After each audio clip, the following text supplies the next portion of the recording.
အမ artist ဖြစ်တဲ့အတွက်အမလှုပ်ချင်တာကိုလည်းအမလှုပ်ပြအောင်ပါပြောချင်တာကလေအမ entertainer လည်းဟုတ်တယ်လူတွေကရွေးချယ်ခိုင်းတယ် entertainer လား artist ဖြစ်ချင်တာလားအမနှစ်ခုလုံးဖြစ်ချင်တာလူတွေအမပေါ်မှာအနှစ်20လုံးမှာအမှန်မြင်ခဲ့တဲ့လူတွေလည်းရှိတယ်အမအမားမြင်တဲ့လူတွေလည်းရှိတယ်အမဒီတချင်းစဆိုတဲ့အချိန်မှာ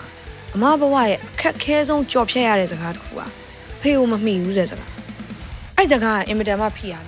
သူဖြတ်တန်းခဲ့ရတဲ့အတွေ့အကြုံတွေကိုသားသမီးကဘယ်လိုလုပ်မိမှာလဲ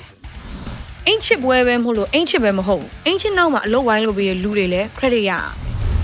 အဲ့လိုစိတ်တော်နေတဲ့အချိန်အမစိတ်တော်တာပဲဖြစ်ဖြစ်စိတ်တက်ကြတာပဲဖြစ်ဖြစ်ကြီးတော့စကလုံးထွက်လာကြတယ်အဲ့လိုရော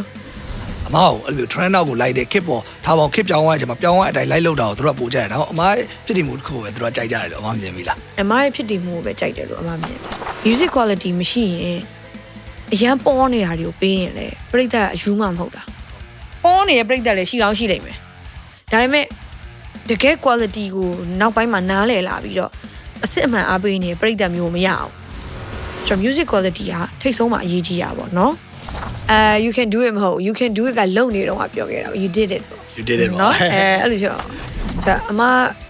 အောင်မဖြစ်လာဘူးလို့ပြောကြတဲ့သမုတ်ကြတဲ့လူတွေအများကြီးထဲမှာအမအနှစ်20ငါကြံ့ခံနိုင်တာပဲအဲ့လိုလေးတော့တွေးနေပါတယ်